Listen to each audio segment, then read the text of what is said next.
পৌষ মাস, শীতটা বেশ ঝাঁকিয়ে বসেছে। গেল বছর থেকে এবছর শীতের প্রকোপটা অনেক বেশি। কম্বল মোড়া দিয়ে আমি ঘুমাচ্ছিলাম। হঠাৎ মা এসে ঘুম থেকে ডেকে তোলে। আমি বিরক্তি নিয়ে আড়মোড়া দিয়ে কম্বলের নিচ থেকে মুখখানা বের করে তাকাই মার দিকে। আমার হাতে ফোনখানা ধরিয়ে দিয়ে রুম থেকে চলে যান। আমি হ্যালো বলতে ও প্রান্ত থেকে তার মেজ খালার কণ্ঠস্বর শুনতে পেলাম। হ্যালো আসিফ। জি খালা, আসিফ বলছি। সুমাইয়া সুমাইয়া। বাবা আসিফ, খবরের কাগজে দেখতে পেলাম তোর ইউনিভার্সিটি বন্ধ। এক কাজ কর না, এই বন্ধে তুই রংপুরের সুমাইয়া আমার খালাতো বোন, ওখান থেকে ঘুরে আয়। ঢাকায় ফেরার পথে তোর সাথে সুমাইয়া আর আমার নাতিটাকে নিয়ে আসবি। অনেক দিন ওদের দেখি না। কটা দিন থেকে যাবে ঢাকায় আমাদের সাথে। আমি একটু চিন্তা করে। ঠিক আছে খালা, আমি যাব। কবে যেতে হবে? তোর সুবিধা মতো 2-3 দিন মধ্যে গেলেই চলবে। ঠিক আছে খালা, তুমি কোনো চিন্তা করো না। আমি কাল পরশু রওনা হয়ে যাব রংপুর। তুমি সুমাইয়া আপুকে বলে দেও আসছি। ফোনটা রেখে আসিফ বাথরুমের দিকে হাঁটা দেয় ফ্রেশ হবে বলে। ঢাকা বিশ্ববিদ্যালয়ের ফিন্যান্স বিষয়ে অনার্স পড়ছে আসিফ। আসিফের তেমন কোনো ব্যস্ততা নেই পড়াশোনার চাপ। তার উপর ঢাকা ইউনিভার্সিটি অনির্দিষ্টকালের জন্য বন্ধ ঘোষণা করেছে রোকেয়া হলের এক ঘটনাকে কেন্দ্র করে। সারাদিন বাসায় ঘুমিয়ে অলস সময় কাটছে তার। সকালের নাস্তা করে আসিফ কমলাপুর রেল স্টেশনে চলে যায় রংপুর যাবার টিকিট কাটতে।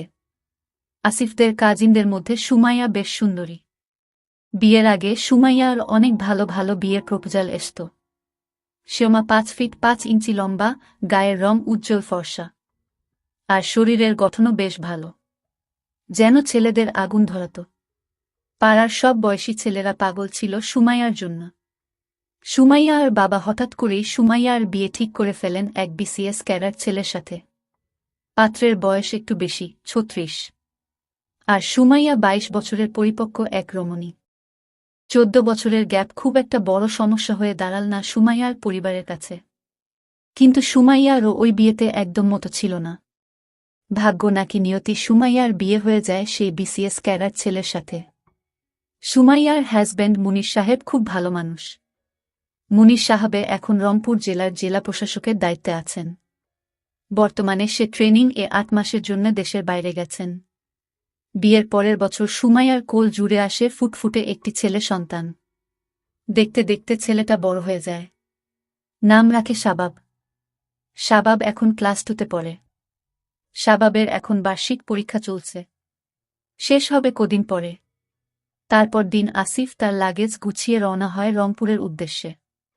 এসি কেবিন, শোবার জন্য স্লিপার আছে। বেশ আরামদায়ক জার্নি, তবে অনেক লম্বা সময়। দেখতে দেখতে 12 ঘন্টা চলে গেল। সকাল 11টার দিকে আসিফ রংপুর রেল জংশন স্টেশনে পৌঁছাল গেল। আসিফের জন্য সুমাইয়া রেল স্টেশনে গাড়ি পাঠিয়েছিল আসিফকে রিসিভ করতে। আসিফ আগে কখনো রংপুর আসেনি। নতুন শহর, তার উপর আবার প্রচণ্ড ঠান্ডা পড়েছে। নতুন পরিবেশ, নতুন শহর দেখতে দেখতে আসিফ জেলা প্রশাসকের বাংলোত চলে আসল। বাংলোটা বেশ অনেকখানি জায়গা নিয়ে করা হয়েছে। পুরো বাংলোটা প্রাচীর দিয়ে ঘেরা। বাংলোর সামনে সুন্দর সুন্দর বাহারি রকমের ফুলের বাগান করা হয়েছে। বাংলোর চারপাশে সারি সারি বিভিন্ন রকমের ফলের গাছ। পাখির কিচিরমিচির শব্দ। শহর থেকে একটু দূরে নিরিবিলিতে খুব সুন্দর করে সাজানো বাংলোটি। জেলা প্রশাসকের বাংলো বলো কথা। গাড়িটি বাংলোর ভিতরে আসার পর সুমাইয়াকে বেরিয়ে আসতে দেখল আসিফ। প্রায় 4 বছর পর সুমাইয়ার সাথে আসিফের দেখা। সুমাইয়া ওদিন জর্জেটের শাড়ি পরেছিল। শাড়িটি উপর থেকে একটা শাল দিয়ে জড়ানো। আসিফ গাড়ি থেকে নামার পর সুমাইয়া দুহাত এগিয়ে দিয়ে আসিফকে। সুমাইয়ার বিশাল আসিফের বুকে চাপ খেল কয়েক সেকেন্ডের জন্য। নরম পেয়ে আসিফের একটা কাঁপনি দিয়ে ওঠে। নড়েচড়ে ওঠে। দাঁড়াতে শুরু করে। মুক্ত হবার সময় সুমাইয়ার গায়ের চাদরটা খুলে যায়। সাথে সাথে সুমাইয়ার হাতা আসিফের চোখ সুমাইয়ার দিকে আটকে যায়। সুমাইয়া সেটা বুঝতে পেরে শালটা পেঁচিয়ে নেয় গায়ে। আসিফের কাছে জানতে চাইল পথে কোনো সমস্যা হয়নি তো। আসি না সূচক উত্তর দিল। আসিফের প্রতি একটা বিশেষ দুর্বলতা আছে। পেয়ে আসিফের মনটা চলে যায় সুমাইয়ার দিকে।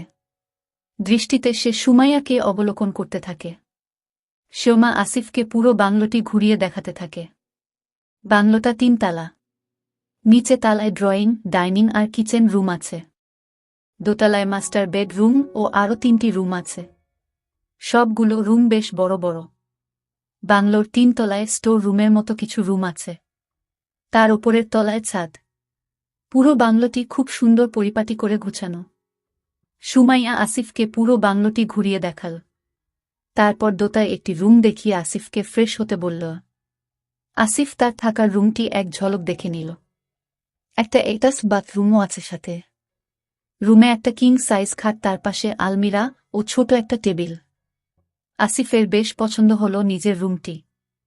দুপুরের খাবার দেয়া হয়েছে। আসিফকে নিচ তালায় খেতে ডাকে সুমাইয়া। সুমাইয়া দুপুরের শাওয়ার নেয়ার পর কাপড় চেঞ্জ করে হালকা গোলাপি রঙের মেক্সি পরেছে। চুলগুলো তখনও ভেজা। মেক্সির ভেতর থেকে তার অস্তিত্ব জানান দিচ্ছিল। সুমাইয়াকে বেশ আকর্ষণীয় দেখাচ্ছিল। সুমাইয়াকে আগের থেকেও আরও সুন্দর লাগছিল আসিফের। মনে হচ্ছিল সব রিলেশন বিসর্জন দিয়ে সুমাইয়াকে বউ বানিয়ে নেয়। কিন্তু তা কি আর সম্ভব? বয়সে আসিফ সুমাইয়ার থেকে ৫ বছরের ছোট। তাকে কি বউ করার ব্যাপারে বড় ছোট কোনো ব্যাপার না।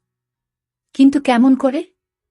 আসিফ দুপুরের ভাত খেতে খেতে চিন্তা করতে লাগল কেমন করে সুমাইয়াকে বলবে। দুপুরের ভাত খাবার পর আসিফ ছাদে উঠে একটা সিগারেট ধরায়। শীতের আমেজ সিগারেটে টান দিতে আসিফের বেশ ভালোই লাগছিল। ছাদে কিছু কাপড় শুকুতে দেয়া হয়েছে সারিবদ্ধভাবে। তার মধ্যে একটি কালো রঙের। আসিফ বুঝতে পারে এগুলো সুমাইয়ার। আসিফ ছাদের চারপাশটা দেখে নিয়ে হাতে নেয়। কাপ দুটি বিশাল। আসিফ অনুমান করার চেষ্টা করে সুমাইয়ার কত বড় হতে পারে। সকালে সে পেয়েছিল। নাকের কাছে নিয়ে সুমাইয়ার গন্ধ খুঁজতে থাকে আসিফ। পাশে একটা হ্যান্ডব্যাগ দেখতে পায়। ১০০% কটন। এক ধরনের ফ্যান্টাসি কাজ করতে থাকে তার মধ্যে। সেমি ট্রান্সপারেন্ট, একই সাথে স্টাইলিশ। পরলে সুমাইয়াকে না জানি কতটা সুন্দরী লাগে। আসিফ সেটা চিন্তা করতে করতে উপর ঘুষতে থাকে। হঠাৎ সুমাইয়ার গলার আওয়াজ শুনতে পায় আসিফ। আসিফ দ্রুত আগের জায়গায় রেখে দিয়ে ছাদের রেলিংয়ের এক পাশে সরে আসে। সুমাইয়া হাতে চায়ের কাপ আর এক হাতে একটা মোবাইল ফোন। চায়ের কাপ আর মোবাইল ফোন আসিফের দিকে এগিয়ে দিয়ে বলে, দেখ তো আসিফ, আমার মোবাইল ফোনটা বেশ স্লো হয়ে গেছে। কিছু করতে পারিস কিনা? আসিফ সুমাইয়ার ফোনটা হাতে নিয়ে অপশনগুলো দেখে ঠিক আছে কিনা। Android handset. মোবাইলটা হাতে নিয়ে আসিফ কৌতূহলবশত কল লিস্ট দেখতে থাকে। রাত ২টার সময় মুনির ভাইয়ের পিএস কোনো সুমাইয়াকে ফোন করবে। আসিফ কল ডিউরেশন দেখে। প্রায় ২৫ মিনিট কথা হয়েছে। দিনে আরও বেশ কবার। সন্দেহ হয় আসিফের। আসিফ ফোনটি রিসেট করে দিয়ে নতুন করে সেট আপ করে দেয়। সাথে একটা অটো কল রেকর্ডিং অ্যাপ্লিকেশনটা ডাউনলোড করে ইনস্টল করে দেয়। তারপর সুমাইয়ার হাতে দিয়ে দেয়। সুমাইয়াকে সে আর চোখে দেখতে থাকে। সুমাইয়ার প্রতি একটা তীব্র অনুভব থাকে সে। সুমাইয়ার আগের থেকেও আরও ভারী হয়ে উঠেছে। গোলাপি মেক্সির উপর কোনো নেয়নি সুমাইয়া। ফলে তার পবত সমান বেশ ভালো মতোই দেখা যাচ্ছিল। আসিফ যেন তা চোখ দিয়ে গিলে খেতে থাকে। এই শীতের রাতে সুমাইয়ার মতো সুন্দরী নারীকে পেলে মন্দ হতো না। পাগল বানিয়ে দিত আসিফ। তার জন্য রাস্তা খুঁজতে থাকে আসিফ। রাতে একটু আগে ভাগে ঘুমিয়ে পড়ে আসিফ। রাত ২টার দিকে হঠাৎ তার ঘুম ভেঙে যায়। সে ঘুম থেকে উঠে পানি খাবার জন্য নিচে নামে আসতে থাকে। হঠাৎ শ্যামা এবং পুরুষ কণ্ঠস্বর শুনতে পেয়ে থেমে যায়। পা টিপে টিপে সে নিচে নেমে আসে। শুনতে পায় সুমাইয়া বলছে, মুনির ভাইয়ের পিএসকে বলছে, প্লিজ দেখো, এখন এসব হবে না। ঢাকা থেকে আমার কাজিন এসেছে। তোমাকে একটু চলে যাব জান। আমার কাজিন জানতে পারলে সর্বনাশ হয়ে যাবে। ও যতদিন এখানে আছে ততদিন এগুলো থেকে দূরে থাকতে হবে আমাদের দুজনকেই। আসিফ যেন আকাশের চাঁদ পেয়ে যায়। সুমাইয়ার চাবি তার হাতে চলে আসে। এন মেঘ না চাইতেই জল। আসিফ তার রুমে ফিরে এসে লক্ষ্য করতে থাকে সুমাইয়া কখন উপরে আসবে। তার ৫ মিনিট পর সুমাইয়া উপরে আসে। সুমাইয়া উপরে উঠে আসিফকে দেখে চমকে যায়। আসিফ টিটকারি সুরে বলে, ভালো, বেশ ভালো, ভালোই চলছে পিএসের সাথে তাহলে। সুমাইয়া ভ্যাবাচ্চাকা খেয়ে বলে, কিসের ভালো? কি চলছে? কি বলছিস যাতা? আসিফ নিজের মোবাইলের ভিডিওটি বের করে সুমাইয়াকে দেখায় আর বলে, মুনির ভাইকে ভিডিওটা দেখাতে হবে। সুমাইয়া লজ্জায় মাথা নিচু করে আসিফের কোনো কথার উত্তর না দিয়ে নিজের রুমে গিয়ে দরজা বন্ধ করে দেয়। সুমাইয়া চিন্তায় পড়ে যায় আসিফকে নিয়ে। মনে মনে যে ভয়টা পাচ্ছিল সেটাই ঘটেছে। আসিফ দেখে ফেলেছে তাদের দুজনকে। আসিফ যদি মুনিরকে সব বলে দেয় তাহলে তার সংসার নিয়ে টানাটানি পড়ে যাবে। কিভাবে আসিফকে সে সামাল দিবে বুঝতে পারছে না। সারারাত সুমাইয়ার ঘুম হল না। ওদিকে আসিফ মনে মনে বেশ খুশি সুমাইয়াকে টিকিট পেয়ে গেছে সে। এখন শুধু সময়ের ব্যাপার মাত্র। সুমাইয়াকে সে ব্ল্যাকমেইল করবে। সুমাইয়াকে আত্মসমর্পণ করতেই হবে আসিফের কাছে। পরদিন সকালে ঘুম থেকে উঠার পর সুমাইয়া আসিফকে এড়িয়ে চলতে লাগল। আসিফ সুমাইয়াকে সুযোগ খুঁজতে থাকে। বাসায় একটি কাজের মেয়ে আসে সকালে। কাজ শেষ করে সে চলে যেতে যেতে বিকেল হয়। বিকেলে আবার শাবাব স্কুল থেকে চলে আসে। সুযোগের অপেক্ষা তাকে বেশিক্ষণ করতে হয় না। বেলা 12টার দিকে সুমাইয়া শাওয়ার নিয়ে ভেজা কাপড় হাতে নিয়ে ছাদের দিকে যেতে থাকে তা রোদে দেবার জন্য। আসিফ মনে মনে চিন্তা করে এই তো সুযোগ। আসিফ নিচতলায় নেমে দেখে নেয় কাজের মেয়েটা রান্নাঘরে রান্না করছে। আসিফ দেরি না করে ছাদের উদ্দেশ্যে রওনা হয়। সুমাইয়া কাপড় রোদে দিয়ে নিচে আসতে থাকে অমনি ছাদের চিলে কোঠায় সুমাইয়াকে একা পেয়ে দেওয়ালের একপাশে ধরে আসিফ।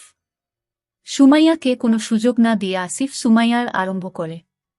সুমাইয়া নিজেকে ছাড়িয়ে নেওয়ার চেষ্টা করে কিন্তু সফল হয় না। সুমাইয়া চিৎকার দিয়ে উঠে বলে, ভালো হচ্ছে না কিন্তু ছাড় আমাকে। যখন মুনির ভাইয়ের পিএস রবি সাহেব তোমাকে তখন খুব ভালো লাগে তাই না? আমি কিন্তু চিৎকার করব। চিৎকার কর না, আমিও সবিকে বলে দিব তোমার কুকর্ম। শুধু তোমার নিয়ে একটু খেলা করব রবি সাহেবের মতো তারপর ছেড়ে দিব। আর কখনো তোমাকে ডিস্টার্ব করব না। শুধু এতটুকুই, আর কখনো আমাকে ডিস্টার্ব করবে না? না করব না। প্রমিস। আসিফ সুমাইয়াকে দেওয়ালে ঠেস দিয়ে ধরে। আসিফ সুমাইয়ার খুব কাছে এসে সুমাইয়ারও চোখের ওপর চোখ রাখে। সুমাইয়া ও আসিফের আই কন্ট্রাক্ট হয়। সুমাইয়া আসিফের চোখে চোখ রাখতেই হায়ানার ক্ষুধার্ত চেহারার প্রতিচ্ছবি দেখতে পায়। যেন তাকে চোখ দিয়ে আসিফ। সুমাইয়ার অসহায় চোখ দুটির দিকে তাকিয়ে আসিফের একটু করুণা হল না। সুমাইয়া আসিফের চোখ থেকে নিজের দৃষ্টি সরিয়ে নেয়। মুখটা নিচু করে অন্যদিকে ঘুরিয়ে নেয়। আসিফ দুহাত দিয়ে সুমাইয়ার আসিফের দুই হাত সুমাইয়ার বিশাল কিন্তু পারে না। তার হাতের পাঞ্জার থেকেও সুমাইয়ার বেশ বড়।